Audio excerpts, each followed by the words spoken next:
Buenos días, mi nombre es Joyner Esquivel y en este video pretendemos hacer una comparativa entre la trama de la película titulada En el nombre del Padre y el contexto colombiano.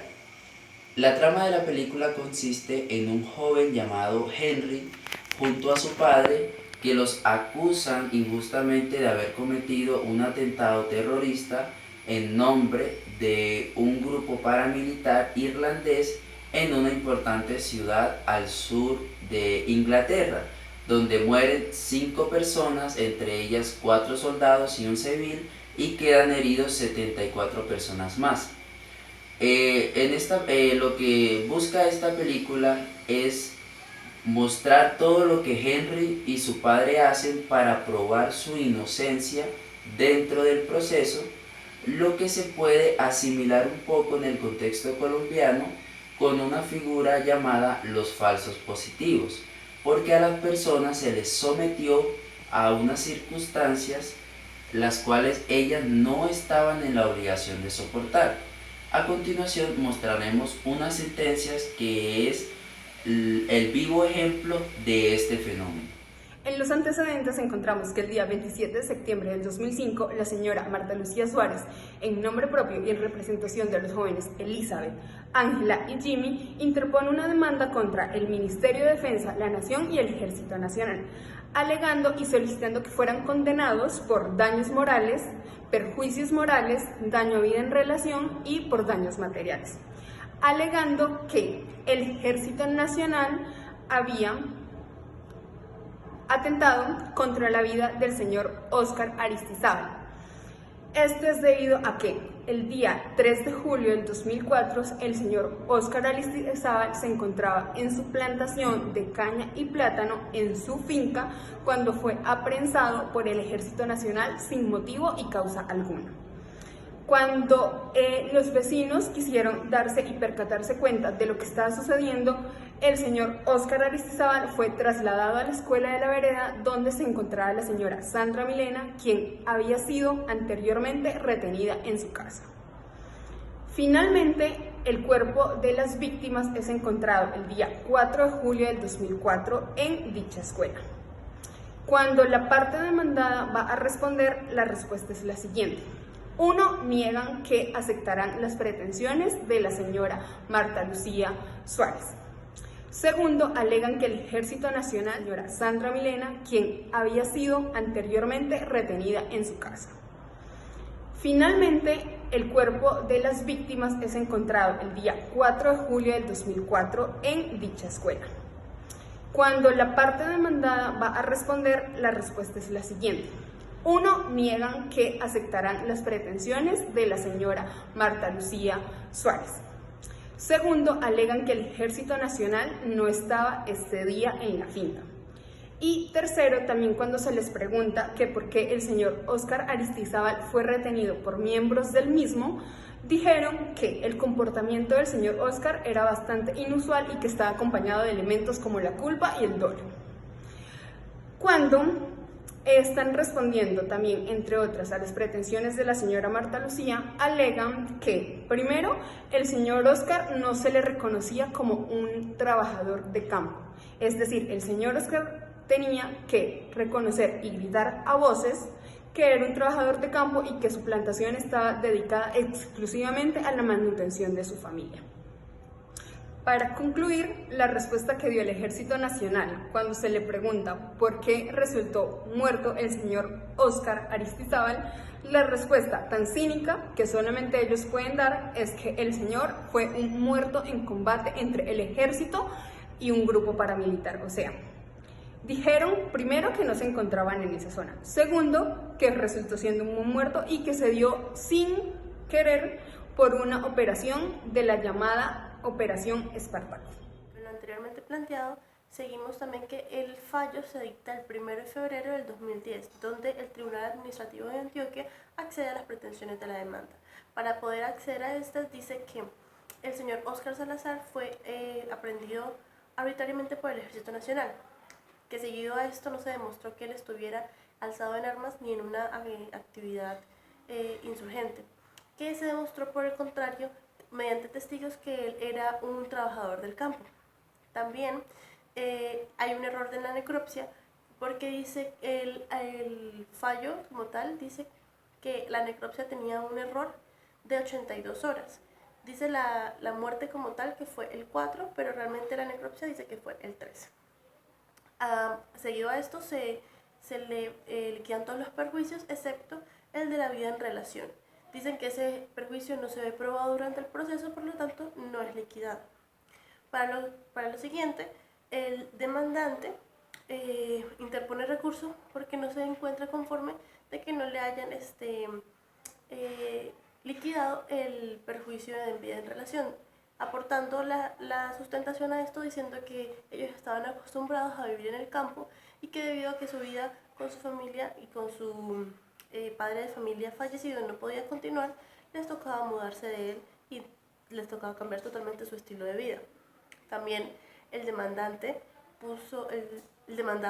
puso un recurso de apelación donde decía que el Ejército Nacional no había tenido como tal una pretensión arbitraria, que él estaba dentro de una sociedad como insurgente y que él estaba alzado en armas y que su muerte fue en combate. Para lo que en esa demanda también ponían era que como tal no tenía ningún tipo de relación que él hubiese muerto en esos días. El Ministerio Público después de esto dice que quiere que confirmen el fallo de primera instancia, por lo que no murió el 4 como dicen, sino el 3. Y porque aparte de esto también las armas que se habían encontrado, que supuestamente eran de él, no eran de uso constante, sino que estaban oxidadas y carcomidas, entonces no tenía sentido que él estuviera alzado en armas. Y en este sentido las partes guardaron total silencio. Bueno, continuando con la intervención, podemos decir que el Consejo de Estado es competente porque la pretensión mayor fue por daños materiales en la modalidad de lucro cesante y fue por el valor de 332.291.200 pesos. Por otro lado, también la demanda se instaura dentro de los 2 años siguientes al plazo que da la ley, eso es según el artículo 137 del CEPACA, entonces pues también es competente por eso. También hablamos del problema jurídico, que si en el caso bajo análisis se encuentran acreditados los elementos que estructuran la responsabilidad de la entidad demandada por la muerte de Óscar Alonso Salazar Aristizábal, o sea, si realmente se acreditan o no. También aquí en el pronunciamiento de la unificación pasan 2 cosas. Es una entidad del Estado contra otra entidad del Estado. Entonces las pruebas testimoniales que se sacan de cada una sí realmente se tienen que validar y se tienen que incorporar en el proceso y deben dársele pleno valor si no son controvertidas o son tachadas.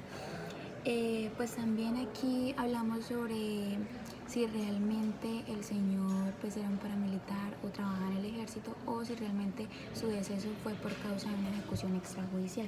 Y ya en el análisis probatorio hablamos sobre que las actas de levantamiento de los cadáveres registrados por presuntos guerrilleros que fueron del señor Aristizábal y su esposa, pues ellos fallecieron por consecuencia de varios disparos de arma de fuego. Esto fue el día 3 de julio del 2004 a las 2 p.m.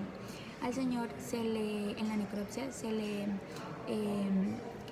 evidenció que su muerte fue por arma de fuego y también en la necropsia se constató que ellos fallecieron entre las 72 y las 84 horas antes de la necropsia.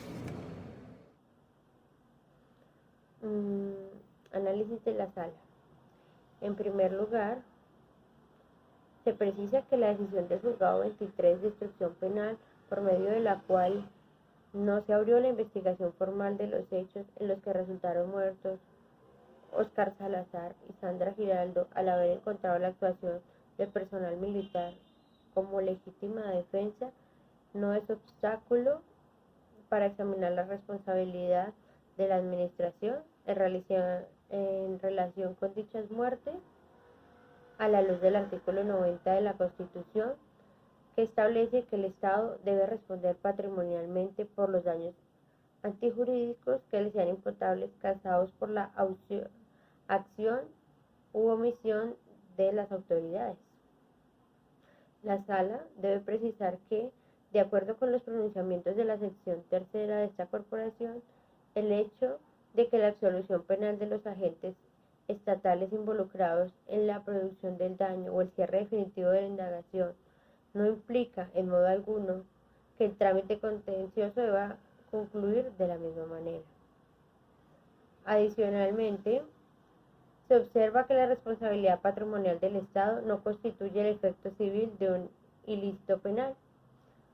Por esto, no son aplicables las normas relacionadas con los efectos de la sentencia penal absolutoria sobre la pretensión indemnizatoria que se formule en proceso separado del penal. Finalmente, si bien la sentencia que se dicte contra el servidor estatal no tiene efectos de cosa juzgada en la acción de reparación directa, no puede desconocerse el valor probatorio que la misma pueda tener en el proceso. Por lo tanto, la sentencia penal puede ser el fundamento de la decisión de reparación cuando constituya la única prueba de las circunstancias del ilícito que ha sido juzgado, de la cual se infieran las demás elementos de la responsabilidad estatal. Elementos como lo son el hecho, la autoridad del agente estatal y el nexo con el servicio. Así las cosas, es claro que, tratándose de procesos distintos en cuanto a las partes, el objeto de la causa, los principios y normas que lo rigen y el tipo de responsabilidad que se debate no impide que se presenten decisiones distintas en el ámbito penal y en el ámbito de responsabilidad administrativa. En cuanto a los elementos de la responsabilidad estatal, está demostrado que el daño invocado por la parte actora se probó de manera adecuada. En este se probó el hecho de la muerte de Óscar Alonso Salazar Aristizábal, la cual ocurrió el 3 de julio de 2004 en el municipio de Granada, Antioquia. Establecida la existencia del daño antijurídico, aborda la Sala el análisis de la imputación con el fin de determinar si en el caso en concreto se le puede endosar por acción u omisión a la entidad demandada, para determinar si tiene el deber jurídico de resarcir los perjuicios en términos del artículo 90 de la Constitución Política. Bueno, ya para concluir, el fallo que dicta el Consejo de Estado es que primero se debe declarar patrimonial y extracontractualmente responsable a la Nación, Ministerio de Defensa, Ejército Nacional por la muerte de Óscar Alonso Salazar Aristizábal. Segundo, tercero, cuarto y quinto es que debe condenar a la Nación, Ministerio de Defensa, Ejército Nacional a pagar la suma de, primero, 37.774.000 pesos por concepto de perjuicios materiales en la modalidad de lucro cesante a favor de Elizabeth. Segundo, 50.410.000 a favor de Jimmy, también por lucro cesante. Tercero, 439.208 pesos a favor de Marta Lucía por perjuicios materiales en la modalidad de daño emergente. Y por último, se le debe a cada una de estas personas dar la suma de 100 salarios mínimos legales mensuales vigentes por los perjuicios morales. Muchas gracias a todos.